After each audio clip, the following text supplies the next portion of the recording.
Daing ni Krisa nang ibuhos ni Heidi ang mainit na kape sa kanyang kamay. Mabilis niyang inatras ang kamay at natapon ang ilang patak ng kape sa sahig. Kumirot ang balat niya. Namula at tila nagmamantsa ang init. Ay, sorry. Akala ko hindi mainit. Pang-aasar ni Heidi na may kasamang pilyang ngiti. Halatang alam nito ang ginawa dahil bagong timpla lang ang kape niya. Sobrang init pa nga ang singaw. Nanatili lang nakayuko si Krisa. Pinipigilan niya ang sariling sumagot. Sa loob-loob niya, gusto niyang sigawan si Heidi pero hindi niya magawa. Sa mansyon na ito, si Heidi ang prinsesa. Kilala ito bilang fiancé ni Sherwin Romano, ang susunod na mafia boss ng Romanos family. Bakit parang galit ka? Baka gusto mong magreklamo? Malanding wika ni Heidi. Nakataas ang kilay. Hinawakan pa nito ang baba ni Krisa para mapatingin sa kanya. Parang nauuto. Hindi po. Mahinang sagot ni Krisa. Halos pabulong.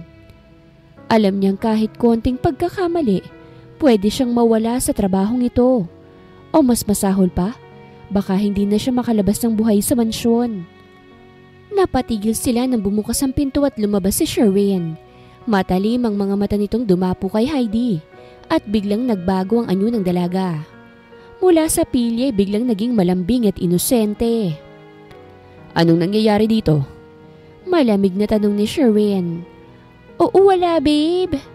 Mabilis na sagot ni Heidi. Kumapit pa sa braso ng binata. Nadulas lang yung katulong na ito. Muling yumuko si Krisa. Ayaw makatitigan si Sherwin. Ngunit kahit hindi siya tumingin, ramdam niya ang presensya nito. Napakunot ang noon ni Sherwin nang mapansin ang namumulang kamay ni Krisa. Lumapit to at tinanggal ang pagkakahawak ni Heidi sa kanyang braso. Bakit namumulang kamay mo? Malamig na tanong ni Sherwin habang nakatingin kay Krisa. Wala po sir. Mabilis na sagot ni Krisa at pinipilit itago ang kamay sa likod. Kinagat niya ang labi habang nanginginig ang tuhod. Hindi mukhang wala yan. Bahagyang yumuko si Sherwin. Kinuha ang kamay ng dalaga at bahagyang tiningnan ng pamamaga. Kita niyang pamumula. Halatang napaso. Napalingon siya kay Heidi na biglang nagbago ang mukha. Halatang kinakabahan. Anong ginawa mo? Malamig ang boses ni Sherwin. At sa unang pagkakataon ay parang tumigil ang mundo ni Heidi.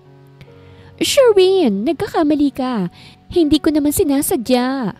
Nadulas lang siya kaya't natapon sa kanya yung kape. Pilit na palusot ni Heidi, pero hindi yun pinaniniwalaan ng binata. Kita niya ang pawis sa gilid ng noo ng babae. Krisa, mahinang tawag ni Sherwin. Totoo ba ang sinasabi niya? Nag-alinlangan si Krisa. Kung magsasabi ba siya ng totoo baka mas malala ang mangyari. Ngunit sa titig ni Sherwin, parang hindi niya kayang magsinungaling. Sir, ibinuhos niya sa akin ng kape.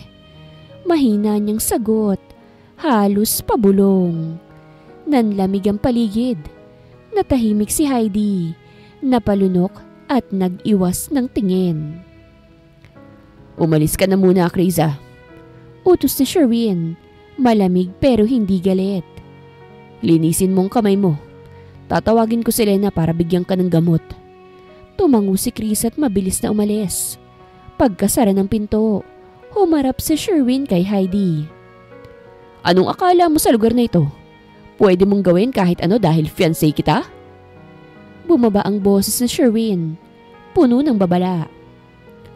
Kung gusto mong respetuhin ka, matuto kang rumispeto sa iba. Sherwin! Namumuo ang luha sa mga mata ni Heidi. Ako bang kakampihan mo o isang katulong lang? Hindi ako kakampi. Sa mali. Mariing sagot ng binata.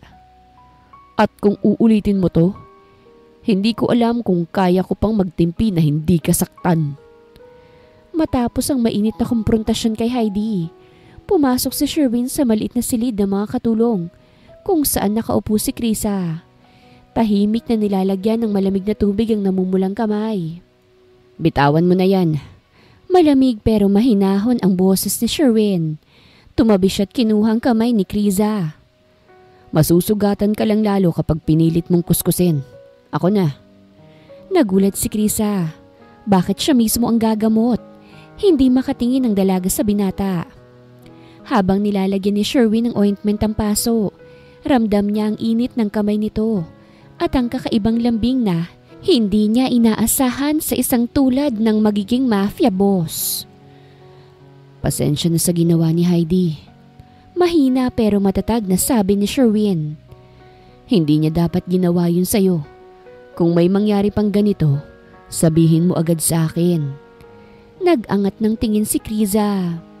Sir, baka po... Wala kang dapat ikatakot habang nandito ako. Putol ni Sherwin, sabay lagay ng malinis na bandage sa kamay niya. Nagtama ang kanilang mga mata. Saglit at parang may hindi maipaliwanag na koneksyon. Ngunit biglang tumunog ang cellphone ni Sherwin. Nakakunot ang noon nito habang sumasagot. Uncle Alfredo? Ano? Tinatambangan kayo? Tumayo agad si Sherwin. Nanigasan pa nga. Sige, papunta na ako. Siguraduhin mong ligtas sa mga tao natin lalo na si Daddy. Agad itong lumapit kay Krisa. Magpahinga ka na. Kung may kailangan ka sabihin mo kay Lena. Babalik ako mamaya. Tumalikod si Sherwin. Halatang mabigat ang pinoproblema at tuluyan ng umalis ng mansyon. Ilang minuto ang lumipas. Tahimik si Krisa sa kusina. Nag-aayos ng mga tasa nang marinig ang mahinang tunog ng takong sa marmol na sahig. Alam na niya kung sino yon. Buti naman at ikaw lang ang narito. Malamig na sabi ni Heidi habang nakasandal sa pinto. Nakataas ang kilay. Akala mo ba ligtas ka dahil ipinagtanggol ka ni Sherwin? Hindi sumagot si Krisa. Yumuko lang siya at patuloy sa ginagawa. Huwag kang magmukhang martir. Dagdag pa ni Heidi. Nilapitan siya at biglang hinablot ang braso niya. Makinig ka, babae. Wala kang karapatang umagaw ng atensyon niya.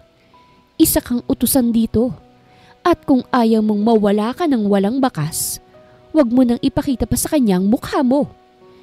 Nagpumiglas si Krisa. Ma'am, wala po akong ginagawa. Wala po akong balak na... Wala raw. Natawa si Heidi ng mapait. Bakit hinahayaan mong lumapit siya sa'yo? Kung ako sa'yo, umalis ka na habang maaga pa. Hahawakan pa sana ni Heidi ang sugat ng kamay ni Krisa nang biglang dumating si Lena, ang kasambahay na matagal nang kasama sa mansyon. Ma'am Heidi, naghihintay na po ang driver nyo. Sabi ni Lena na halatang naramdaman ng tensyon. Napangisi si Heidi, saka binitawan si Krisa at tumalikod. Swerte ka, may iba pa akong lakad. Pero tandaan mong sinabi ko. Samantala, sa isang lumang warehouse, halos madapa si Sherwin sa pagmamadali nang dumating siya sa lugar ng bakbakan. Amoy pulbura at dugo ang paligid. Daddy! Sigaw niya nang makitang amang duguan sa sahig. Wala nang buhay. Napaluhod siya. Yakap-yakap ang malamig na katawan ng ama. Hindi pwede. Sherwin. Tinapik siya ni Uncle Alfredo. Seryoso ang mukha nito. Wala na ang tatay mo. Ang mga Gonzalong may kagagawa nito. Pinagbabaril nila ang convoy natin. Nanlabo ang paningin ni Sherwin. Namuo ang galit sa puso niya. Mga Gonzalo, papatayin ko sila isa-isa. Ngunit lumapit si Uncle Alfredo. May mapait na ngiti. And that maid of yours? Napatingin si Sherwin. Puno ng galit at pagkalito. Anong maid? Yung si Krisa. She's not who you think she is. Wika ni Alfredo. She is the heiress of the Gonzalo family. Ang pinalaki para maging susunod na leader nila. Siya ang alas natin para talunin ng mga Gonzalo. If you want revenge, better start with her. Nanlamig si Sherwin. Si Criza, ang simpleng katulong na yon, heiress ng kaaway niya. Hindi siya basta-basta. Isa siya sa kanila, Sherwin. Dagdag ni Alfredo. Kung tunay kang Romano, patunayan mo ngayon. Mabigat ang bawat hakbang ni Sherwin nang bumalik siya sa Romano Mansion. Wala na ang lambing at proteksyon sa mga mata niya. Napalitan niyo ng malamig na galit. Ang mukha niya'y tila isang maskara ng paghihigante. Sa kusina, nagulat si Criza nang bumukas ang pinto. Sir, nandiyan na po kayo. Tumahimik ka. Malamig na putol ni Sherwin. Simula ngayon, wala kang ibang gagawin kung hindi sundin ang lahat ng utos ko. Kahit gaano kahirap. Naiintindihan mo ba? Napayuko si Criza. Ramdam ang bigat ng tinig nito. Opo, sir. Mag-ayos ka ng pagkain sa opisina ko. 5 minuto lang ay binibigay ko sa'yo. Kapag lumagpas ka, malilintikan ka. Tumalikod na ito saka umalis. Nalilito si Criza. Bakit ba biglang nagbago ang pakikitungo niya? Kanina lang mabait siya. Ilang sandaling nakalipas, habang nagdadala ng tray si Criza sa opisina ni Sherwin, bigla siyang nabangga nito sa pintuan. Natapon ng mainit na sabaw sa damit niya at sa sahig. Ano bang ginagawa mo? Malakas na sigaw ni Sherwin, nagdulot ng takot sa kanya. Ganito ka ba talaga katangang magsilbi? I can't believe that you're an heiress. Natigilan si Criza. Napaangat ang tingin. Ano po? Huwag kang magpanggap. Alam ko ng totoo. Isa kang Gonzalo. Kaaway ka ng pamilya ko. Umalingaw-ngaw ang tinig ni Sherwin sa buong opisina. Lumuha si Criza. Sir, hindi ko po alam ang sinasabi niyo. Wala akong alam sa pamilya Gonzalo. Kinupkup ako ng ama niyo. Tumigil ka! Pagputol ni Sherwin at sa malamig na tinig ay idinagdag. Kung iniisip mong madadala mo ko sa mga inosente mong mata, nagkakamali ka. Simula ngayon pababayaran ko sa iyo ang lahat ng kasalanan ng pamilya mo. Huwag mo nang babanggitin pa si Daddy. He died because of your family. Hindi na nagsalita pa si Criza dahil hindi naman niya naiintindihan ang sinasabi ni Sherwin. Ngunit halos walang tigil ang utos ni Sherwin kay Criza. Kung dati ay simpleng gawaing bahay lang siya abala, ngayon ay parang pinapasa na niya ang buong mansyon. Buhatin mo yan. Malamig na utos ni Sherwin. Tinuturo ang mabibigat na kahon ng alak sa garahe. Dalhin mo sa wine cellar. Bawal kang humingi ng tulong. Gusto kong makita kung hanggang saan ang kaya mo. Pero sir, tiningnan ni Chris ang laki at bigat ng kahon. Nanginginig ang sugatang kamay. Walang pero. Simulan mo na. Ang mga mata ni Sherwin ay parang yelo. Matigas. Walang emosyon. Walang nagawa si Criza kung hindi ang sundin. Habang binubuhat ang kahon, naramdaman niya ang bigat na tila dudurog sa sugatang kamay niya. Pawis na pawis siya. Halos mawala ng lakas. Pero wala siyang lakas ng loob na magreklamo. Pagbalik niya, ipinahila naman siya ni Sherwin ng mabibigat na paso ng halaman papunta sa hardin. Pagkatapos siya pinalinis sa mga pader na puno ng lumot, gamit ang malalaking balde ng tubig. Mas mabuti ng pagod ka. Malamig na sabi ni Sherwin habang pinagmamasdan siya mula sa terasa. At least, natututo ka ng leksyon. Kahit halos himatayin na si Criza, pinilit niyang tapusin ang lahat ng gawain. Nang bumalik siya dalang panghuling paso, biglang nagdilim ang paningin niya.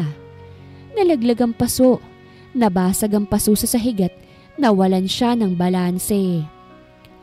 Criza! Napatayo si Lena, ang matandang kasambahay na kanina pang nanonood sa gilid. Agad niya itong sinalo bago tuluyang tumumba. Ano ba ito?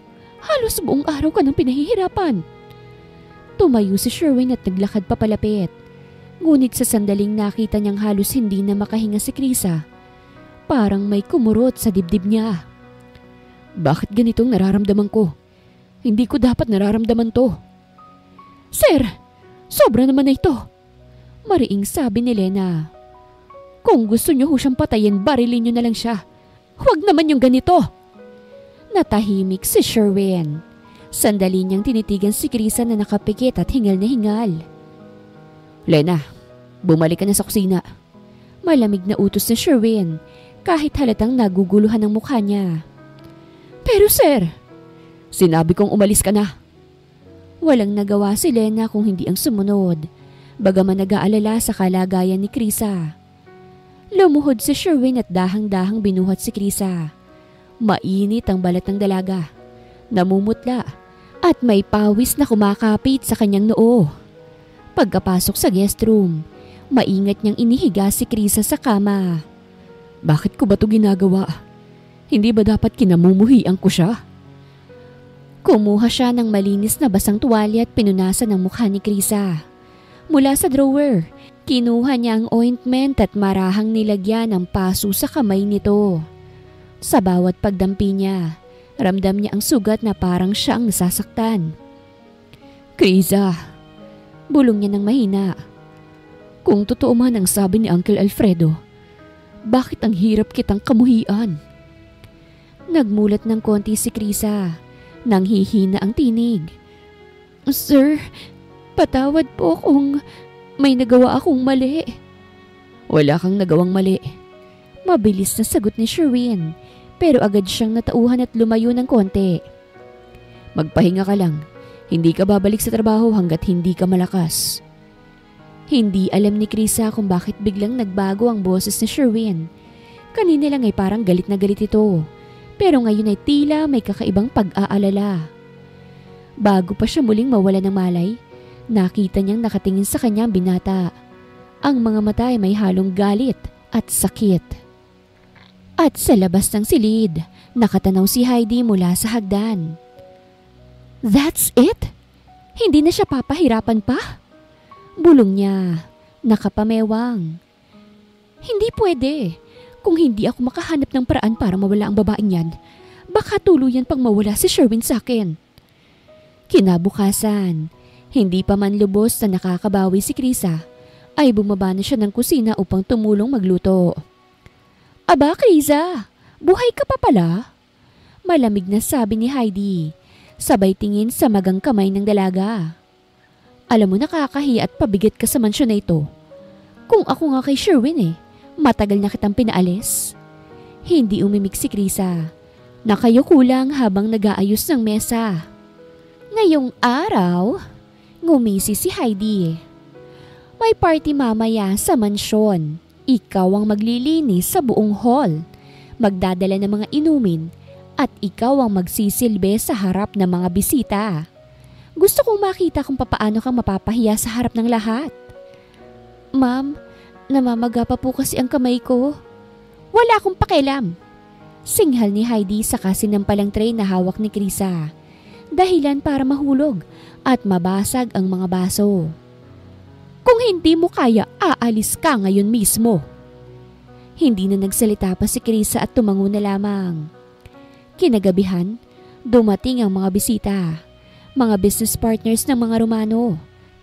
Nakapustura si Heidi at todo ang pagpapakita ng pagiging fiancé ni Sherwin. Sa kabilang banda, nakasuot ng simpleng uniforme si Krisa. Halatang pagod at namumutla. Krisa, bitbitin mo to sa mesa nila. Utos ni Heidi habang pinapasan sa kanya ang tray ng alak at baso. Magmadali ka at baka mainip ang mga bisita. Sa sobrang bigat, nanginginig ang kamay ni Krisa. Nang papalapit na siya sa mesa, biglang siniko siya ni Heidi sa likod nang walang nakakapansin. Ah! Natapilok si Krisa at tumapo ng alak sa sahig. Ang ilan ay tumama pa sa pantalon ng isang bisita. Namutla siya at agad na yumuko para linisin yun. Krisa! Malamig na sigaw ni Sherwin mula sa gilid ng hall. Tumigil ang lahat ng tao at napatingin sa eksena. Lumapit si Heidi at hinawakan siya sa panga. Ano bang ginagawa mo? Wala ka bang silbi? Nagpigil ng luha si Krisa. Ma'am, pasensya na po. Hindi ko kailangan ng sorry mo. Matalim ang boses ni Heidi. Umalis ka rito at linisin mo ang kalat. Huwag ka nang magpakita sa harap ng mga bisita. Nakangiti si Heidi sa gilid. Tagumpay sa plano niya. Ngunit hindi niya alam, nang tumalikod si Sherwin, ay nasilayan ng sugatang kamay ni Krisa habang pinupunasan ng sahig. May kumirot sa puso ng binata. Hindi nakialam si Sherwin dahil ayaw niyang magkaroon ng issue at malaman pa ng organisasyon ang tungkol kay Krisa. He needs to protect her this way. Matapos ang party, naglakad si Sherwin patungo sa kusina. Tahimik ang paligid ngunit mula sa bukas na pinto ay narinig niya ang matinis na tinig ni Heidi. Ano ba, Krisa? Hindi ka ba marunong maglinis? Para kang walang silbi ah! Sigaw ni Heidi habang itinatapon ang basahan sa mukha ng dalaga. Kung hindi ka lang tinitiis ni Sherwin, matagal na kitang pinalayas dito. Nakayuko lang si Krisa. Pinupunasan ng sahig kahit sugatan ng kamay at nanginginig sa pagod. Hey, stop it!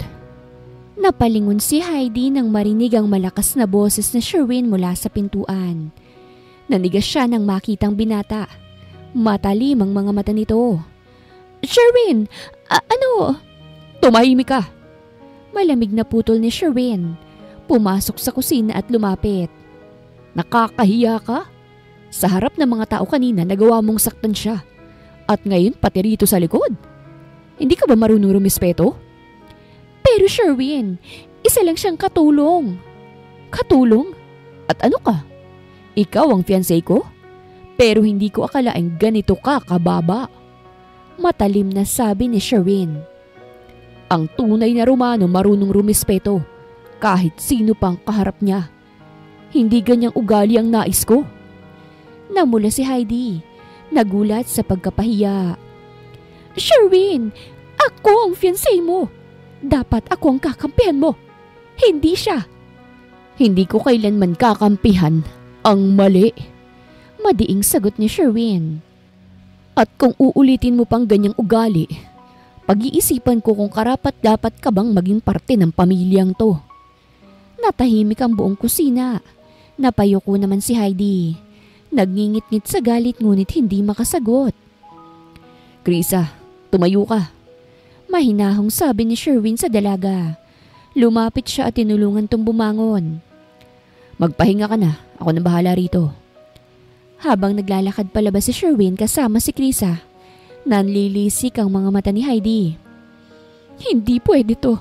Hindi ako papayag na unti-unti akong matalo ng isang katulong lang. Kinagabihan, kumatok si Sherwin sa pintuan ng silid ni Krisa. Hindi pa man siya makasagot, bigla na lang bumukas ang pinto. Sir?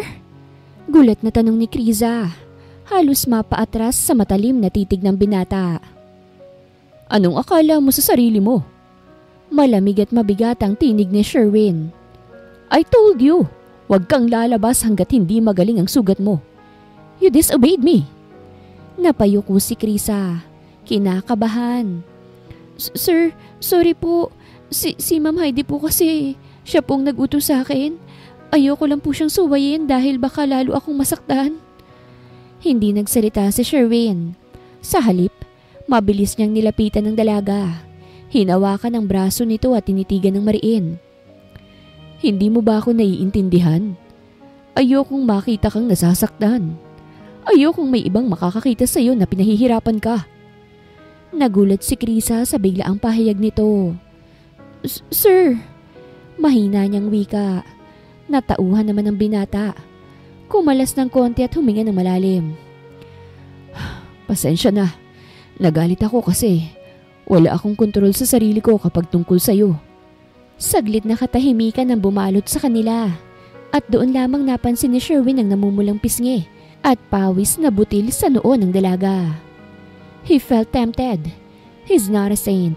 Lalo at sa ganda at hubog ng katawan ni Krisa. Nilapitan niyang muli si Krisa ngunit sa pagkakataong ito ay mas marahan.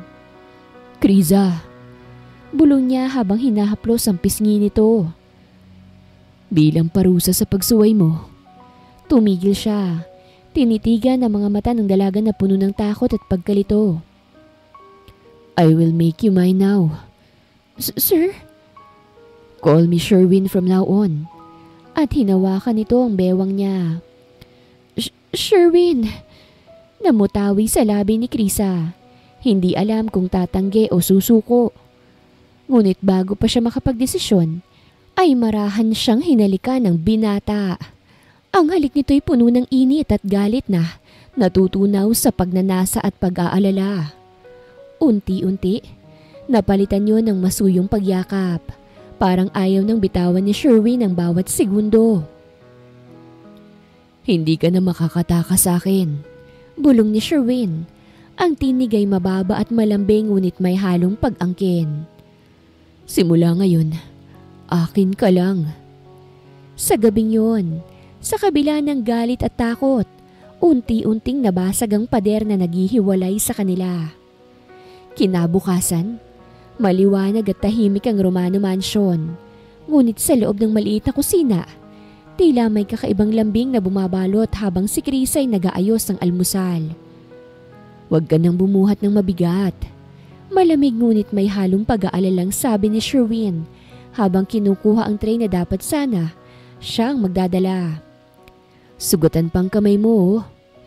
Nagulat si Lena, ang kasambahay na nagbabantay sa kanila.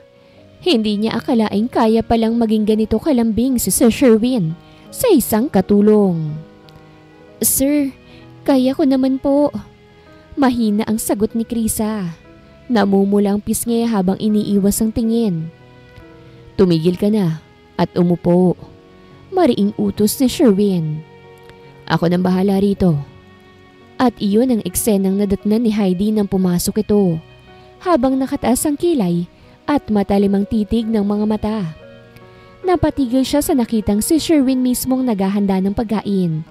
Habang si Krisa, halos parang inaalagaan ito. Ano to? Malamig na tanong ni Heidi. Sherwin, bakit parang ikaw na ngayon ang nag-aasikaso sa katulong? Napatingin si Sherwin. Malamig ang sagot. Wala kang pakialam, Heidi. May sugat si Krisa kaya't inuutusan ko siyang magpahinga. Krisa? Ulit ni Heidi. Nanlilisik ang mga mata habang tinitingnan si Krisa. Kailan ka pa nagkaroon ng kanyang karapatang ipaalala sa kanyang pangalan mo? Enough, Heidi. Putol ni Sherwin. Tumayo siya't marahas na nilapag ang hawak na kutsara sa mesa. Huwag mong bastusin si Krisa sa harap ko. Kung may problema ka, sabihin mo sa akin, hindi sa kanya.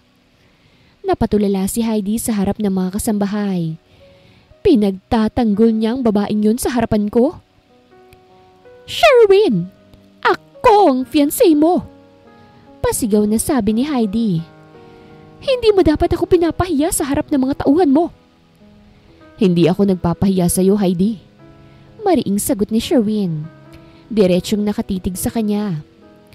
Ikaw mismo ang gumagawa niyan sa sarili mo. Nanlaki ang mga mata ni Heidi sa pagkapahiya. Napatingin siya kay Krisa na nakayuko lang at lalo siyang nag-init sa galit. Galit na tumili si Heidi bago umalis. Halos maghapon ay tila nagbabaga sa galit si Heidi matapos siyang ipahiya ni Sherwin. Sa kanyang silid, naglakad-lakad siya habang hawak ang cellphone at nag-iisip ng paraan upang tuluyang siraan si Krisa. Kung hindi ko siya mapapaalis sa mansyon na ito, baka tuluyan na akong matabunan sa puso ni Sherwin. Kinabukasan, kumilos na si Heidi. Habang nag-aayos si Krisa sa kusina, bigla itong ipinatawag ni Heidi. Krisa, magdala ka ng red wine sa opisina ni Sherwin. Utos niya. Opo, ma'am. Mahinang tugon ni Krisa. Habang bitbit ang tray, hindi alam ni Krisa na nilagyan ni Heidi ng manipis na langis ang sahig sa harapan ng pintuan. Plano nitong ipahiya ang dalaga kapag natapon ng mamahaling alak sa harap mismo ni Sherwin. Pagbukas ng pinto, naroroon si Sherwin, nakaupo at abala sa pag-check ng mga dokumento. Sir, narito na po ang wine niyo. Ngunit hindi pa natatapos ang pagsasalita ni Krisa, ay nadulas na siya sa langis. Ah! Nahulog ang tray. Tumapo ng alak sa mamahaling karpet. Nanginginig ang dalaga habang nakatingin kay Sherwin na mabilis na tumayo. Kriza, okay ka lang? Lumapit si Sherwin. Kitang-kita ang pag-aalala nito. Opo sir, patawad po. Nadulas lang ako. Biglang bumukas ang pinto at pumasok si Heidi na may peking pag-aalala. Ay naku, ano na naman bang ginawa mo, Krisa? Ang mahal-mahal ng carpet na yan eh. Hindi ka ba marunong mag-ingat? Sherwin, paalisin mo na siya. Lagi na lang siyang perwisyo. Pero bago pa makasagot si Krisa, yumuko si Sherwin at pinagmasdan ng sahig. Kinuha niya ang isang piraso ng tissue. Pinunasan ng sahig at nakita ang likido. Oil? Malamig na sabi ni Sherwin. Dahan-dahan niyang tiningnan si Heidi. Ikaw ang may pakana nito, hindi ba? What? Sherwin, bakit mo ko pinagbibintangan? Nanginginig ang tinig ni Heidi. Dahil walang ibang maglalagay ng langis dito para lang ipahiya siya. Mariin ang sagot ni Sherwin. Heidi, enough! Wala kang karapatang saktan si Kriza. At lalo na ang paggamit ng ganitong klase ng kalokohan. Namula si Heidi sa galit at kahihiyan. Sherwin, pinipili mo ba talaga siya kesa sa akin? Kung patuloy ka sa ginagawa mo, oo. Matigas na sagot ni Sherwin. Grow up, Heidi. Naiwan si Heidi na halos maiyak sa galit habang inaalalayan ni Sherwin si Kriza palabas ng opisina. Mula nang mabuko ni Sherwin ang kalokohan ni Heidi, tila lalo siyang lumapit kay Kriza. Mas madalas na niya itong kinakausap at ang dating malamig na titigay napapalitan ng pag-aalala at pagprotekta. Isang gabi, tinawagan ni Sherwin si Kriza sa opisina. Nandoon siya suot ang itim na coat, mukhang seryoso. Sir, pinatawag niyo daw po ako? Mahina ang tanong ni Kriza habang pumapasok. Tumayo si Sherwin at nilapitan siya. Kriza, may mahalaga akong pupuntahang bukas. Ito ang meeting ng Romano Organization at doon itatakda ang bagong mafia boss. Ako nang papalit kay Daddy. Natigilan si Kriza. Mafia boss? Ibig sabihin, kayo na po ang susunod na pinuno? Yeah. Malamig ngunit may bigat ang boses niya. Pero gusto kong nandun ka. I want you to be by my side.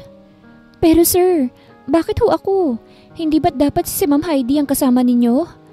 Tanong ni Chris ang nag-aalangan. Dahil ayoko siyang kasama ko. Mariing sagot ni Sherwin. Gusto kong makita ng lahat na ikaw ang taong pinili kong nasa tabi ko. Kahit isang gabi lang. Para lang alam mong hindi ka basta katulong para sa akin. Namula si Chris at hindi niya alam ang isasagot. Bakit ako? Anong meron sa akin? Sherwin, baka hindi ako bagay sa ganong lugar. Kung ako ang may desisyon, ikaw ang bagay na bagay doon kesa kay Heidi.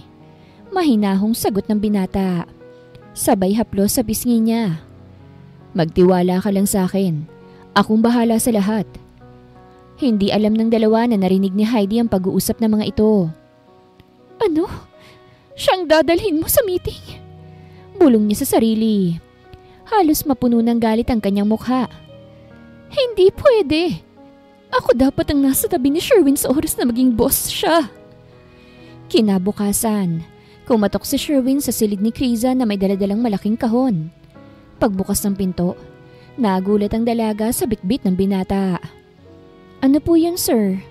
Mahina at nagtatakang tanong ni Kriza.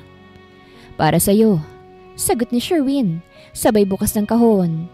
Bumungad ang isang napakagandang itim na gown na may makintab na tela at makinis na borda. Bagay na bagay sa isang babae sa tabi ng magiging mafia boss. Suotin mo to mamayang gabi. Gusto ko makita ng lahat kung gaano ka kaganda. Ha? Sir, baka hindi po bagay sa akin ang ganito. Mariing tanggi ni Kriza. Isa lang akong katulong, baka ho pagtawanan ako. Kriza. Marahan niyang hinawakan ang baba ng dalaga para magtama ang kanilang mga mata. Hindi mo kailangang ikahiya ang sarili mo. Sa gabing yon, hindi ka katulong. Ikaw ang magiging kasama ko bilang babaeng pinipili ko. Hindi nakasagot si Kriza. Naramdaman niya ang kakaibang tibok ng puso niya. Tinawag ni Sherwin si Lena para tulungan si Kriza sa pagsusuot ng gown. Nang makalabas ang dalaga halos mapako ang tingin ng binata sa kanya. "Sherwin, baka nakakahiya ito." Nahihiyang bulong ni Kriza habang nakatingin sa sahig. "No." Ngumiti si Sherwin, halatang humanga. "You're perfect. And tonight, you'll stay by my side, no matter what happens." Kinagabihan, isang itim na limousine ang huminto sa harap ng Romano Mansion. Magkaharap sila Sherwin at Kriza sa loob. Suot ni Sherwin ang itim na suit na may gintong cufflinks, habang si Kriza naman ay nakasuot ng eleganteng gown na ibinigay niya. "Sherwin, kinakabahan ako." Mahinang bulong ni Kriza. Pinipisilang kamay na sugatan pa. "Huwag kang matakot." Marahan niyang hinawakan ang kamay ng dalaga. "As long as you're with me, no one will hurt you. Remember, I am a Romano. I want you to be by my side." Nang makarating sila sa Marangyang Hall sa gitna ng lungsod, sinalubong sila ng mga leader ng iba't ibang pamilya ng mafia. Agad na napalingon ang lahat nang makita si Sherwin at ang babaeng kasama niya. "Who's the girl?" Bulong ng isa sa mga council members. "She's stunning, but I've never seen her before." Sagot ng isa. Magkakasunod na pumasok ang mga Romanos allies. Kasama si Uncle Fredo na nginitian si Sherwin. "Sherwin!" Malakas na boses ng matanda. "Ngayon, itinatakda ka na naming bagong boss ng Romano Empire." Tumayo si Sherwin sa gitna ng entablado. Ngunit hindi binibitawan ang kamay ni Kriza. Ang lahat ay nagulat nang hilahin niya ito sa tabi niya.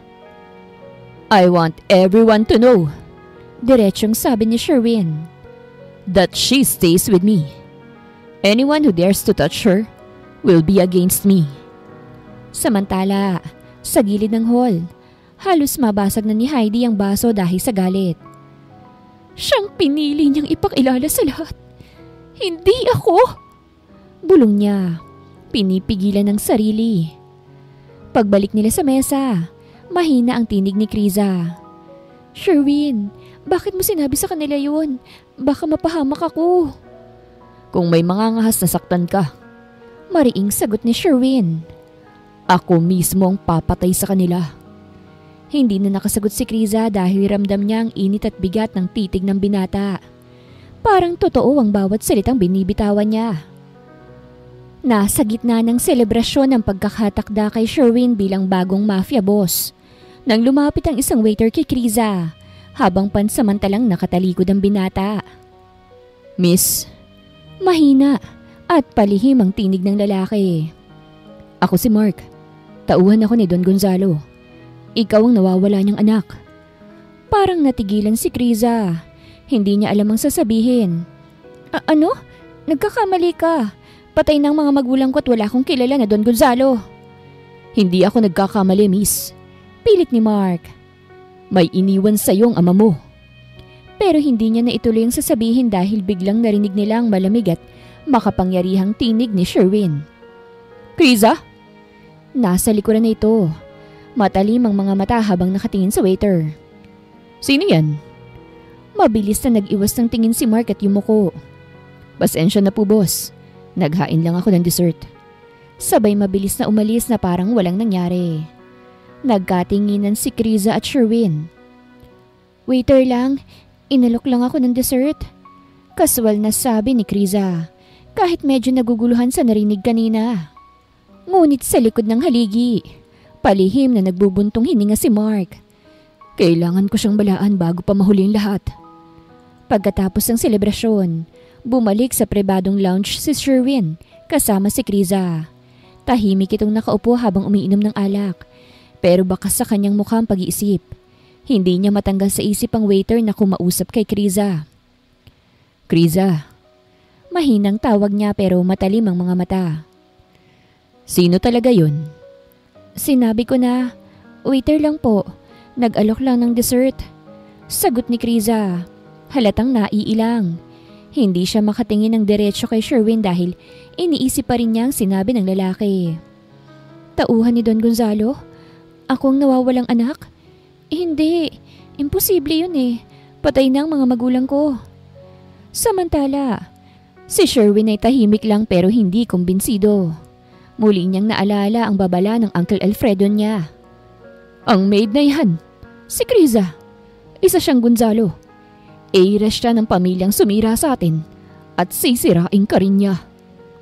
Papaano kung tama nga si Uncle? Muli siyang tumingin kay Criza. Nakita niyang namumutla ang dalaga. Para bang may iniisip. Hindi niya alam kung awa ba o galit ang uunahin. May kakaiba sa waiter na yon. Malamig na sabi ni Sherwin. Hindi ako tanga para maniwala na dessert lang ang dahilan niya. Ano bang sinabi niya sa'yo? Wala talaga. Mabilis na sagot ni Criza. Pilit nang umingiti. Nagkamali ka lang siguro ng tingin. Ipinilit niya lang na subukan ko ang dessert. Lalo lamang sumeryoso ang mukha ni Sherwin. Tumayo siya at lumapit sa dalaga. Hawak ang braso nito. Criza, I don't like secrets. Kung may sinasabi sila sa'yo, sabihin mo sa akin ngayon. Sherwin, wala talaga. Halos nangingilid ang luha ni Criza. Hindi ko alam kung bakit mo ko pinaghihinalaan. Napatitig si Sherwin sa kanya.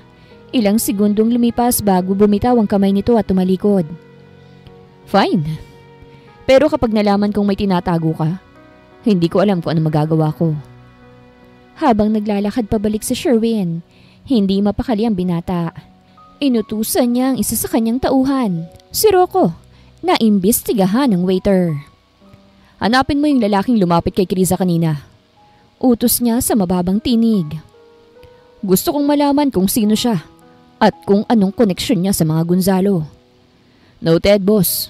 Sagot ni Rocco. Pagdating sa mansyon, nagkulong si Criza sa kanyang silid. Naupo sa gilid ng kama. Sa isip niya, paulit-ulit na bumabalik ang tinig ng waiter. Ikaw ang nawawala niyang anak. Hindi totoo yun. Bulong niya sa sarili. Pero napapikit siya. At sa mga alaala ng kabataan niya, may mga malalabong eksena ng isang lalaking nakangiti na hindi niya maalala kung sino. Sa kabilang silid, si Sherwin naman ay nakaupo sa kanyang upuan. Iniikot ang baso ng alak. Kung totoo ang sinasabi ni Uncle Alfredo at siya nga ang heiress ng Gonzalo, napahigpit ang hawak niya sa baso. Anong gagawin ko? Paano ko siya haharapin? Pero kahit na nagdududa siya, naalala niya ang lambing at mga ngiti ni Criza. At sa huling pag-inom niya ng alak, kahit ano pang dugo niya, hindi ko siya kayang saktan. Pero kailangan kong malaman ang katotohanan. Bulong niya. Kinabukasan ay hindi na nag-aksaya ng oras si Sherwin. Sa tulong ni Rocco at ng kanyang mga tauhan, nahuli nila ang waiter na kumausap kay Criza. Sa isang madilim na basement, nakatali ito at sugatan dahil sa matinding bugbog. Ano ba talagang gusto mo kay Criza? Malamig ang boses ni Sherwin. Hawak ang baril na parang handa siyang putukan ito anumang oras. Boss, totoo ang sinasabi ko. Siya ang anak ni Don Gonzalo.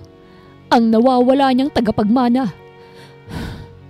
Habol hiningang sagot ng waiter. Gusto ko lang siyang kausapin. Isang suntok mula kay Rocco ang tumama sa mukha nito.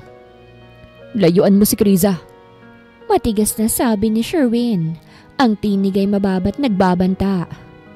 Kapag may narinig pa ako tungkol sa'yo o sa pamilya mo, hindi ka na makakalabas dito ng buhay. Walang nagawa ang waiter kung hindi ang umiling. Duguan ang mukha.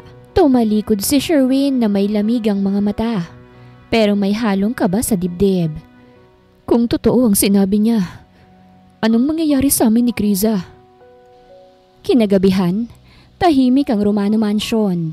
Sa loob ng banyo ng silid ni Criza, ang malamig na tubig ng shower ay bumabagsak sa balat niya. Pagod siya at gulong-gulo sa mga nangyayari. Biglang bumukas ang pinto at nakita niyang pumasok si Sherwin. Napatili siya at dali-daling tinakpan ng sarili gamit ang tuwalya. Sherwin! Anong ginagawa mo rito? Hindi ko na kayang tiisin. Malamig pero malalim ang boses ng binata habang unti-unting lumalapit. Sinabi ko na, Criza, kapag sumuway ka, May parusa. Pero wala naman po akong ginagawang mali. Bulong ni Criza, nanginginig habang umaatras. Hinawakan ni Sherwin ang bewang niya at inilapit sa sarili. You drive me crazy. And tonight, you're mine. Sherwin, baka may makarinig. Wala akong pakialam. Mariin niyang sagot, sabay halik sa labi ni Criza. Mabangis sa una ngunit naging malambing habang lumalalim ang halikan. Nahulog ang tuwalya mula sa katawan ni Criza at maingat siyang binuhat ni Sherwin saka dinala sa kama. Hindi ka na makakatakas sa akin, Criza. Bulong niya sa tenga nito. Simula ngayong gabi, paulit-ulit kong ipapaalala na sa akin ka lang. Kinaumagahan, ramdam ni Criza ang init ng araw na pumapasok mula sa bintana ng silid ni Sherwin. Sa gilid ng kama, nakahiga pang binata, nakayakap sa kanya na parabang ayaw siyang pakawalan. Sherwin, mahina niyang tawag, halos hindi makapaniwala sa nangyari kagabi. Napatingin siya sa dibdib nitong nakapatong ang kamay niya.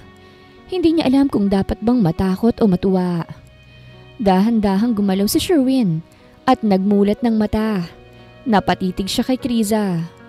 At sa unang pagkakataon, hindi malamig ang kanyang tingin. Sa halip, may kakaibang init at pag-aalaga. Good morning. Bulong niya sabay haplos sa pisngi ni Criza. Sherwin, umiwas ang tingin ng dalaga. Halatang nahihiya. Bakit mo to ginawa? Because I can't resist you anymore. Sagot ni Sherwin, diretso't walang pag-aalinlangan. I love you, Criza. At gusto kong ikaw ang makakasama ko habang buhay. Namula si Criza, pero agad ring bumalik sa isip niya ang sinabi ng waiter kagabi. Kung totoong ang anak ako ng Gonzalo at siya ay isang Romano, baka hindi sila pwede dahil magkalaban ang dalawang pamilya. Sherwin, nagsimula siyang magsalita. Kung sakaling may malaman ka na hindi mo magugustuhan tungkol sa akin, anong gagawin mo? Napatingin si Sherwin sa kanya, halatang may kutob. May tinatago ka ba sa akin, Criza? Wala po. Mabilis niyang sagot pero hindi kumbinsido si Sherwin. Hinaplos nito ang pisngi niya at hinila siya papalapit para sa isang marahang halik. Wala akong pakialam kung sino ka. Bulong ni Sherwin. Ang mahalaga, ikaw ang gusto kong nasa tabi ko araw-araw. Samantala, si Heidi halos mamatay sa galit nang malaman niya na magkasama at masayang dalawa. Hindi ko hahayaang maagaw niya sa akin ang lahat. Kung hindi siya mawawala sa tabi ni Sherwin, sisiguraduhin kong siya mismo ang mawawasak. Isang gabi sa Romano Mansion, tinawag ni Uncle Alfredo si Sherwin sa pribadong opisina nito. Nakasalubong niya ang malamig at mabigat na tingin ng matanda at alam niyang may mabigat tong sasabihin. Sherwin! Matigas ang boses ni Uncle Alfredo habang nagbubukas ng tabako. May narinig akong bali-balita. Totoo bang ang maid na yon, si Criza? Fiancé mo na? Nanahimik si Sherwin. Sa halip na sumagot kagad ay humigpit ang kanyang panga at tumitig sa lamesa. Anak ka ng Romano. Siya naman ay Gonzalo. Hindi kayo pwedeng magsama. Dagdag ng matanda.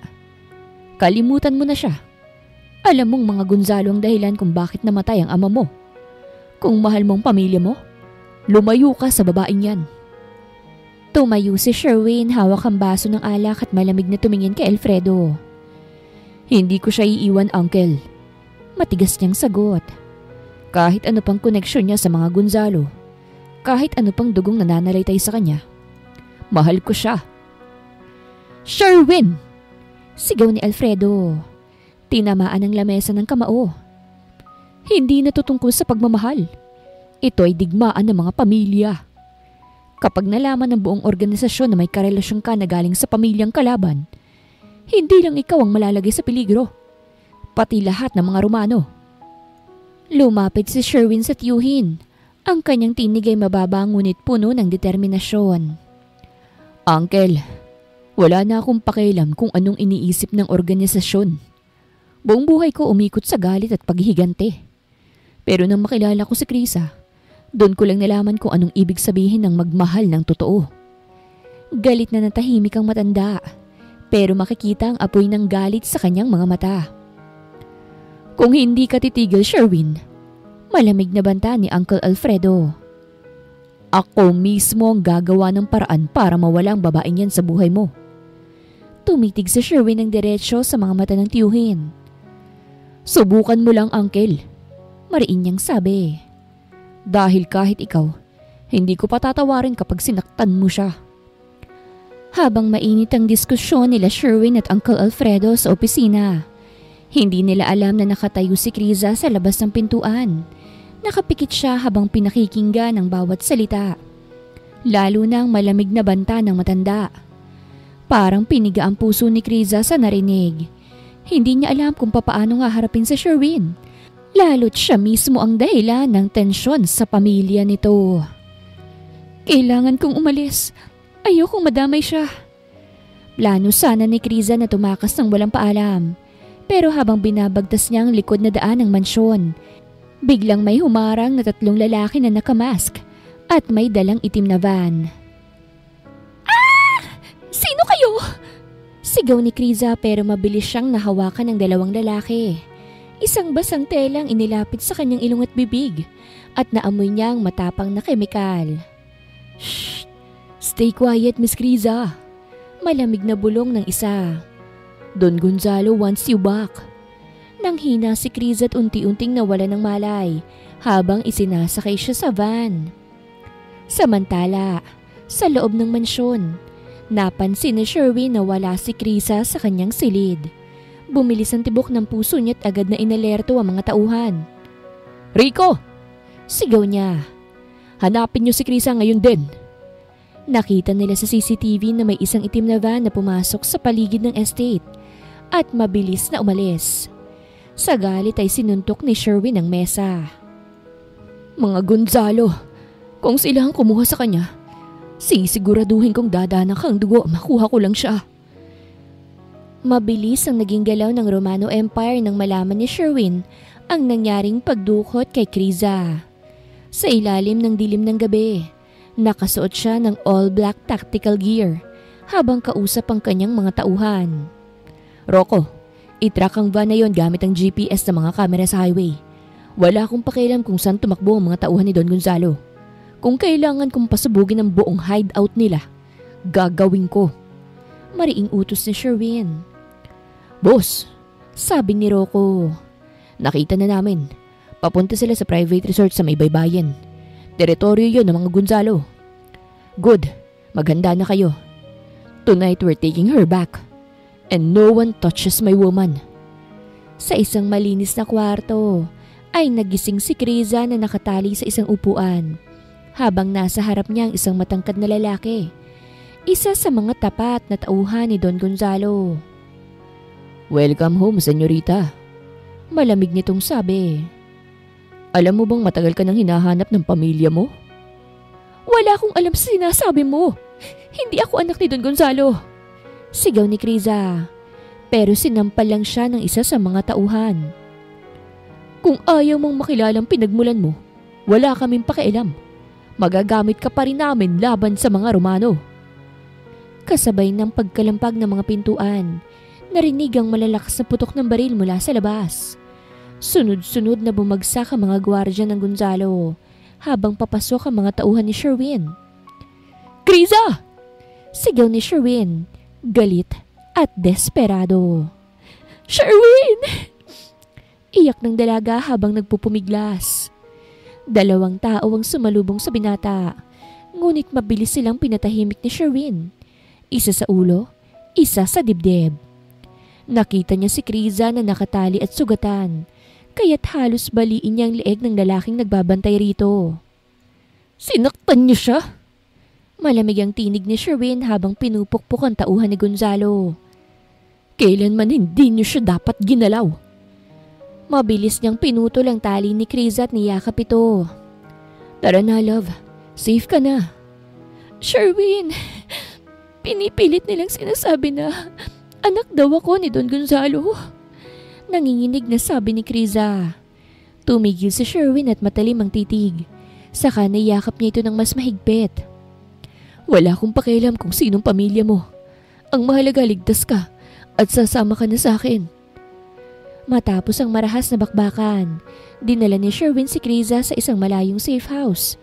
Isang lumang villa sa gilid ng bundok na pagmamay-ari ng Romano Empire. Tahimik lang ang paligid at tanging malamig na simoy ng hangin ang maririnig.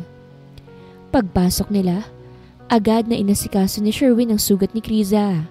Dahan-dahan niyang nilinis sa mga pasa nito habang nakatingin sa kanya ng may pag-aalala. Aray! Mahina ang bulong ni Criza. Sorry, sabi ni Sherwin. May lambing ang tinig. Hindi ko dapat hinayaan na mangyari to sa'yo.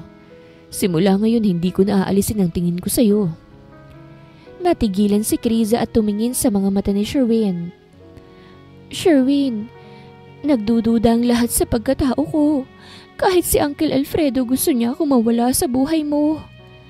Hinawakan ni Sherwin ang pisngi ni Criza. Dahil mahal kita, Criza. Kahit sino ka pa. Kahit galing ka pa sa pamilyang kinakamuhian ko. Wala akong pakialam. Ikaw lang ang nakakapagpabago sa akin. At kahit magkaaway ang dugo natin, hindi ko hahayaan na mawala ka sa akin. Namula ang mga mata ni Criza. Pilit pinipigilan ng luha. Pero, papaano kung ang sinabi ng lalaking yun ay totoo? Papaano kung anak nga ako ni Don Gonzalo? Hindi ba't? Wala akong pakialam sa apelido mo. Putol ni Sherwin. Kung gusto nilang kunin ka, kailangan muna nila akong patayin. Muling bumalik ang katahimikan. Nang matapos linisin ni Sherwin ang sugat ni Criza, inabot nito ang kamay ng dalaga at marahang hinila papalapit. Criza, don't ever scare me like that again. Bulong niya habang nakatitig sa mga mata nito. Sherwin, mahina ang sagot ni Criza. Nanginginig ang labi. I almost lost you and I can't take that. Dahan-dahan niyang hinalikan ang noon ni Criza. Bumaba sa pisngi hanggang sa magtama ang kanilang mga labi. Sa halip na galit o puwersa, ngayon ay puno ito ng emosyon at pag-amin. Nagtagal ang halik na yon at tuluyang bumigay ang damdamin ng dalawa. Niyakap ni Sherwin ng dalaga at marahan siyang inihiga sa kama ng safe house. Bilangin mo, Criza. Bulong niya sa tenga nito. Kung ilang beses kitang aangkinin. Napangiti si Criza at siya na ang unang humalik kay Sherwin. Samantala, sa kampo ni Don Gonzalo. Sa loob ng isang marangyang silid, nakaupo si Don Gonzalo sa kanyang trono. Pinagmamasdan ng isang lumang larawan. Larawan ni Criza noong bata pa. Kung hindi ko siya makukuha sa mabuting paraan, gagamitin ko ang lahat ng puwersa ko para makuha ang anak ko. Kahit Romano pa ang kalaban ko.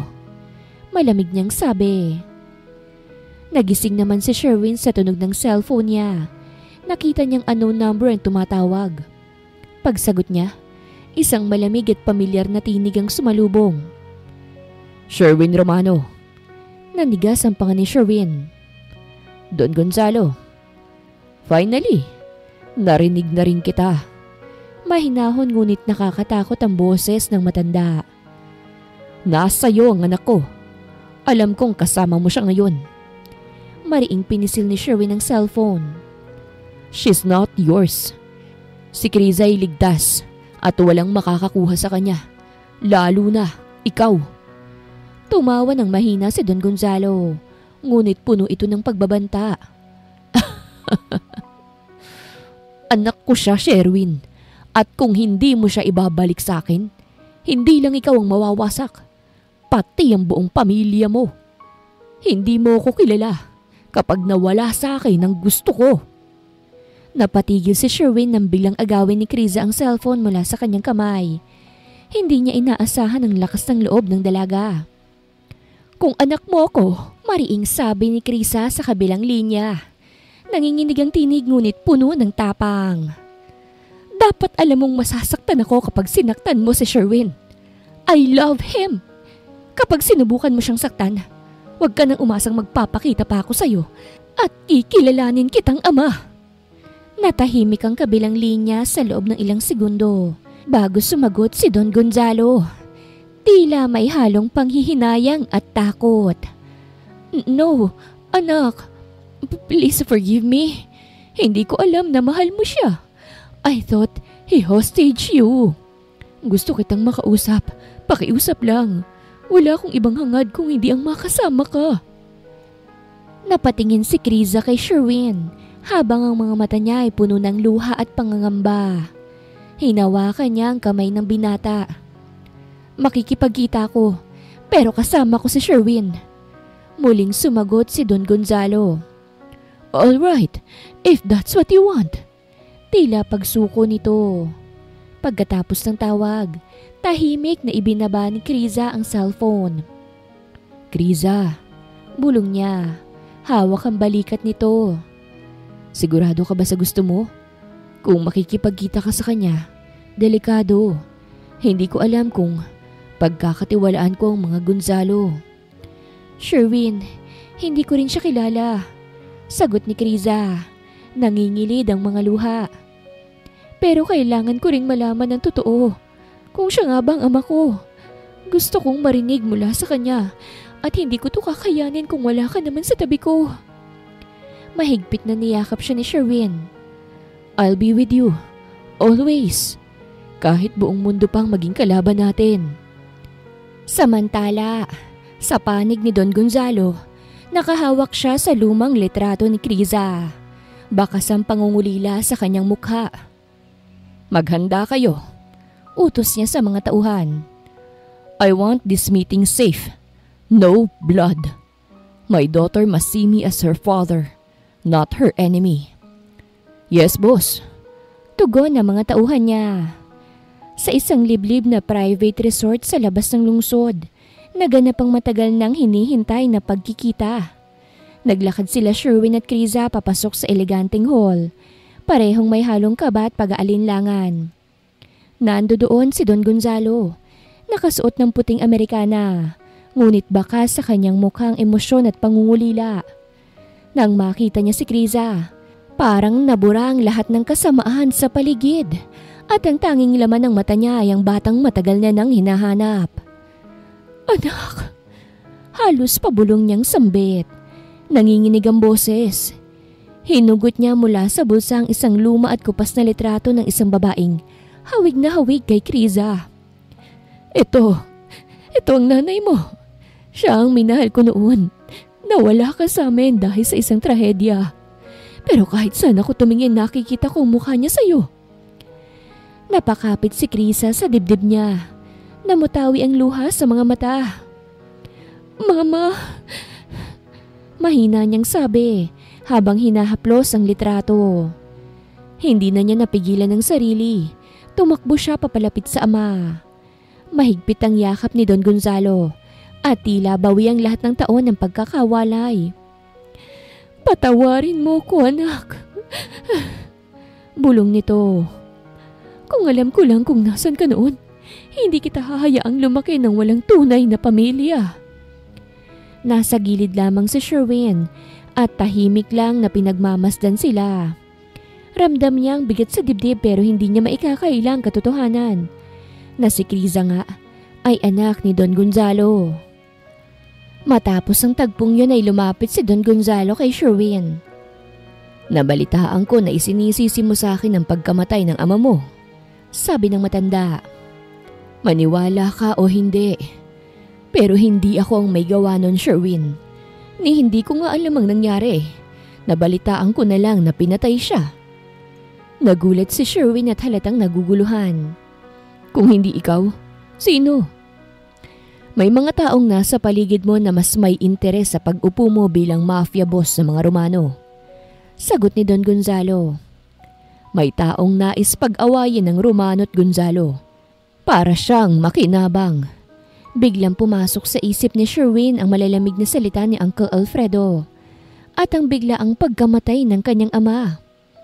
Posible nga ba? Sherwin, tawag ni Criza. Hawak pa ang kamay ng ama niya. Narinig mo, di ba? Hindi siya ang kalaban natin. Ang daming taon ang nawala sa amin dahil sa maling akala. Hinawakan ni Sherwin ang balikat ng dalaga. Kung totoo ang lahat ng to, kailangan nating malaman kung sinong tunay na may pakana. At kapag nakumpirma kong iniisip ko, walang makakapigil sa akin. Matapos ang nakaka-intense at overwhelming na pagkikita sa resort, nagpasya sila Sherwin at Kriza na bumalik sa Romano Mansion. Habang nasa biyahe, tahimik lang si Sherwin. Tila binabalikan ang bawat piraso ng puzzle na matagal na niyang pinaghihinalaan. Pagdating nila sa mansyon, tahimik ang paligid. Alam ni Sherwin na wala siyang dapat ipagpaliban. Kailangan niyang alamin ang katotohanan. Kasama si Rocco, sinenyasan niyang 2 pang tauhan para maghanap ng ebidensya sa opisina ni Uncle Alfredo. Boss, bulong ni Rocco makalipas ng ilang minuto. Nakita namin to. Inabot nito ang isang lumang folder. Mga kontrata, larawan, at mga bank statements na nagpapatunay na may lihim na pakikipagsabwatan si Alfredo sa ibang mafia group na kilalang kalaban ng mga Romano at Gonzalo. Napakuyom ng kamao si Sherwin. Traidor! Sambit niya at dali-daling nagtungo sa right wing kung nasaan ang opisina ni Alfredo. Biglang bumukas ang pinto ng opisina ni Alfredo at pumasok si Sherwin. Malamig ang mga mata at mahigpit ang hawak sa baril. Kasunod niya si Kriza at Rocco. Sherwin, anong ibig sabihin nito? Tanong ni Alfredo. Halata ang kaba sa mukha nito. Ikaw ang dahilan kung bakit namatay ang ama ko. You killed him. Mariing sabi ni Sherwin. At ikaw ang dahilan ng gulo sa pagitan ng Romano at Gonzalo. Para lang makuha mo ang trono, tinanggal mong taong dapat na nandito sa pwesto ko. Napaatras naman si Alfredo. Hindi mo alam ang sinasabi mo. Sigaw nito. Ginawa ko lang yun para maprotektahan ang pamilya. Mas malakas na ang mga Romano ngayon kesa sa dati. Protektahan? O para makontrol mo ang lahat? Singhal ni Sherwin. Halos sumabog ang galit. Ako ang nagpalaki sa'yo, Sherwin. Kung wala ako, mahina ka pa rin hanggang ngayon. Hinawakan ni Sherwin ang kwelyo ni Alfredo. Kung hindi dahil sa'yo, buhay pa sana ang ama ko. At ngayon, hindi mo lang ako niloko. Nilagay mo pa sa panganib si Kriza. Ano ba kasing lintik na meron sa babaeng yan? Sabat ni Alfredo. Nakatingin ng masama kay Kriza. Isa siyang Gonzalo. Dugo ng kalaban. Siyang babaeng mahal ko. Malamig na sagot ni Sherwin. Nakatutok ng baril sa ulo ng tiyuhin. At kahit ikaw, Uncle, hindi ko patatawarin kapag sinaktan mo siya. Binulag ka na ng pag-ibig mo. Galit na sigaw ni Alfredo. Hindi ka nakarapat-dapat na maging mafia boss. At nang akmang dudukot ito ng baril ay, kaagad na hinampas ni Sherwin ang batok nito upang mawala ng malay. Kaagad na umalalay si Rocco.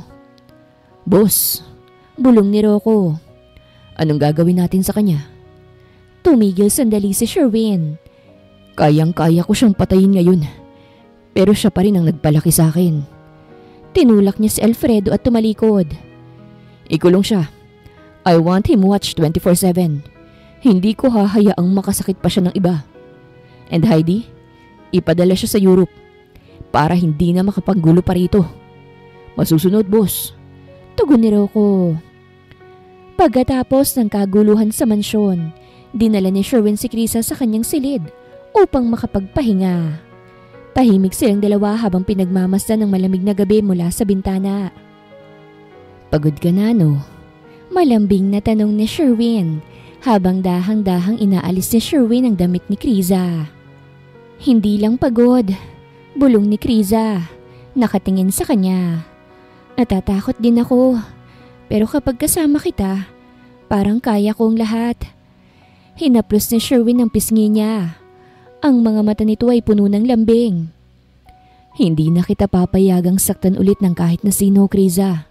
Hindi na. Marahan niyang hinilang dalaga papalapit at hinalikan sa noo.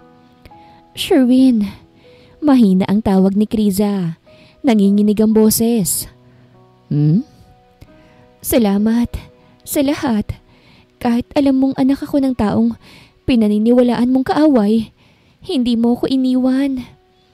Ngumiti si Sherwin at tumitig sa mga mata niya. Dahil mahal kita, Kriza, at walang makakapagpabago nun. Bago pa makasagot si Kriza, hinalikan siya ni Sherwin, banayad sa una. Ngunit unti-unting lumalalim at puno ng init at pagnanasa. Binuhat siya ni Sherwin at marahan siyang inihiga sa kama. Tonight, you're mine. Hindi na kita pakakawalan. Sherwin, bulong ni Kriza, yakap ang leeg ng binata. Dahan-dahan niyang hinaplos ang buhok nito. Ang kanilang mga labi ay muling nagtagpo, mas mainit at mas totoo. Hindi na nila pinigilan pa ang damdaming matagal nang namumuo sa kanilang dalawa. Sa gabing yon, sa gitna ng katahimikan ng mansyon, nahanap nila ang init ng pagmamahal na matagal nang pilit itinatago. Kinaumagahan, nagising si Kriza na nakahiga sa mga bisig ni Sherwin. Hinaplos niya ang pisngi ng binata na tila mahimbing pang tulog. Sherwin, bulong niya, mahina ngunit puno ng paglalambing. Nagmulat si Sherwin at ngumiti. Good morning, love. Sabi nito sabay halik sa noo niya. Makalipas ang ilang oras, nagtipon sila Sherwin, Kriza at Don Gonzalo sa isang pribadong bulwagan sa Romano Estate. Naroroon din si Rocco at ilang pinagkakatiwalaang tao. Ngayong malinaw ng lahat, oras na para buuin natin ang bagong alyansa, sabi ni Don Gonzalo. Hawak ang isang baso ng alak. Ang Romano at ang Gonzalo ay matagal nang magkaaway. Pero dahil sa anak ko, nakita ko na mas malakas tayo kung magkakasama. Tumango si Sherwin. Tama ka, Don Gonzalo. Hindi na tayo papayag na gamitin ng ibang alitan natin. From now on, Romano and Gonzalo will fight as one. Hawak ni Kriza ang kamay ni Sherwin. Ang kanyang ngiti ay puno ng pag-asa. Gusto ko ng bagong simula para sa ating lahat. Habang tumutugtog ang isang mabagal na musika, lumapit si Sherwin kay Kriza at lumuhod sa harap niya. Kriza, malambing ngunit matatag ang tinig niya. Sa kabila ng lahat ng pinagdaanan natin, sa pagitan ng mga digmaan at kasinungalingan, isa lang ang sigurado ako. Ikaw ang gusto kong makasama habang buhay. Will you marry me? Napaluha naman si Kriza at walang pagdadalawang isip na tumango. Yes, Sherwin, I will. Tumunog ang malakas na palakpakan at hiyawan mula sa mga tao, habang sinuotan ni Sherwin si Kriza ng isang magarang singsing. Simula ngayon, bulong ni Sherwin sa tenga niya. Sa'yo lang titiklop ang mafia boss na ito. Nagtawanan ng lahat ng bisita kabilang na si Don Gonzalo, habang si Kriza naman ay kinikilig. Matapos ang engagement party, nagpaiwan sila Sherwin at Kriza sa isang pribadong balcony ng Romano Estate. Sa ibaba'y makikita ang mga ilaw mula sa hardin, kung saan nagpapatuloy pa ang kasiyahan. Ngunit silang dalawa ay tila nasa sariling mundo. Hindi ako makapaniwala, Sherwin, bulong ni Kriza. Hawak ang kamay niya habang pinagmamasdan ng singsing. Fiancé mo na ako. Ngumiti si Sherwin at hinila siyang papalapit. Bakit? Gusto mo bang bawiin ko pa? Pwede pa akong maghanap ng iba. Sherwin! Napalakas ang boses ni Kriza at tinampal siya sa balikat. Kung gusto mong mawala ng bridge, sige, magbiro ka pa. Napatawa ng malakas si Sherwin at hinila siya para yakapin. I'm kidding. Wala nang iba, Kriza. Ikaw lang. Kahit buong mundo pang magulo, ikaw lang ang gusto kong gulo sa buhay ko. Dahan-dahan niyang itinaas ang baba ni Kriza at hinalikan siya ng marahan. Ngunit ilang segundo pa lang ay bigla siyang napatigil. May icing ka pa rito, oh. Turo ni Sherwin sa labi niya. Ha? Mabilis na pinunasan ni Kriza ang labi niya. Ngunit mas lalo siyang natawa nang pigilan siya ni Sherwin. Wait, ako na lang. At bago pa makapagsalita si Kriza, ay dinilaan ni Sherwin ang labi niya na tila Inaagaw ang natitirang tamis ng cake. Sherwin! Hinampas niya ito sa braso. Namumulang pisngi. Ano ba? Nakakahiya. Baka mamaya may makakita. Ano naman ngayon? Pilyong sagot ng binata. Hinila siya sa kandungan. Fiancé na kita. Dapat masanay ka na sa halik na hindi mo kayang kalimutan. Pwede bang bumalik na tayo sa party? Tanong ni Krisa kahit alam niyang gusto niya rin ng sandaling yon. Masyado ka ng cheesy eh. Nope, magbabayad ka muna. Bayad? Anong bayad? Kunot noon niyang tanong. Si Sherwin na may ngiting nangaasar. Isang halik o 10. Grabe ka, hindi ba pwedeng may discount? Walang discount sa boss mo. Niyakap siya ni Sherwin na parang ayaw ng pakawalan. Kaya't napatawa na lang si Krisa at kinilig habang tumutukod sa dibdib niya. Habang nakayakap silang dalawa, itinapat ni Sherwin ang noo niya sa noo ni Krisa. Alam mo, Krisa, ang tagal kong pinaniwala ang sarili ko na ang buhay ko ay puro galit at digmaan lang. Pero dumating ka. At ngayon kahit saan ako tumingin, ikaw ang gusto kong maging tahanan. Napangiti si Krisa. Hinaplos ang pisngi nito. Kung tahanan mo ko, ikaw naman ang sandata ko laban sa lahat ng takot ko. Kaya sana wag mo kong iiwan, Sherwin. Never. Habang magkayaka pa si Sherwin at Krisa, biglang bumukas ang pinto ng walang katok at bumalandra sila Rocco kasama ang 2 pang tauhan. Boss! Tawag ni Rocco na may hawak pang wine glass. Nakita niyo ba yung... Napahinto ito nang makita ang eksenang halos nose to nose sila Sherwin at Krisa. Ay wow! Good boy palang mafia boss namin ngayon eh. Tumikhim ang isa pang tauhan. Boss, di namin akalain na kaya mong umiti ng ganyan. Akala namin puro sungit at baril lang ang kaya mo. Tsaka ano yan boss? Dagdag pa ng isa. Kiss break na ba ito o engagement strategy? Namula si Krisa at agad na umiwas. Rocco! Malamig na tono ni Sherwin habang nakatingin ng masama sa mga tauhan niya. Bago ko pa isipin na kayo ang sunod na target ng baril ko, umalis na kayo rito. Ngunit imbis na umalis, ngumisi lamang si Rocco. Boss, hindi lang kami makapaniwala. Ikaw ng pinakamalupit na mafia boss. Pero tingnan mo naman ngayon. Parang kuting na nakikipagkadal sa fiancé mo. Napatawa ang isa pang tauhan. Baka naman magiging good boy na siya dahil kay Ma'am Krisa. Next time baka magtanim na lang siya ng mga bulaklak kaysa magpasabog ng kotse. Hindi na napigilan ni Krisa ang tawa. Sherwin, hayaan mo na sila. Nakakatawa nga silang makita na hindi sanay sa sweet side mo. Sweet side? Wala akong sweet side, no? Matigas na sagot ni Sherwin, pero lalo siyang kinantsawa ng mga tauhan. Boss, pwede ba naming makita kung paano ka mag-propose ulit? Parang hindi kami convinced sa nakita namin kanina eh. Sabat pa ni Rocco na may pilyong ngiti. Imbis na mainis, bigla niyang hinila si Krisa at siniilto ng halik sa harap ng lahat. Tumili sa kilig ang 2 pang tauhan, habang si Rocco ay halos malaglag ang hawak na baso. Ay, grabe boss. Bawal ata yan sa public display. Sigaw ng isa pero halatang nagbibiro. Pagkatapos ng halik, ngumiti ng pilyo si Sherwin. Satisfied? Sobra boss. Tawa ni Rocco. Good boy ka na nga talaga. Oo, kaya't umalis na kayo, mga unggoy.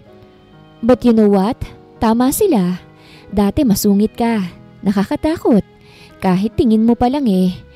Pero ngayon, hindi na ako takot sa'yo. Sambit ni Krisa. Hindi ka natakot sa akin? Dahil ako naman ang takot sa'yo. Natawa silang dalawa. Mafia boss ako pero ikaw ang boss ko. Dagdag pa ni Sherwin bago siilin ng halik ang labi niya. Ang kanilang kwento ay patunay na ang tunay na pag-ibig ay kayang lampasan ng galit, pagkakaiba at nakaraan.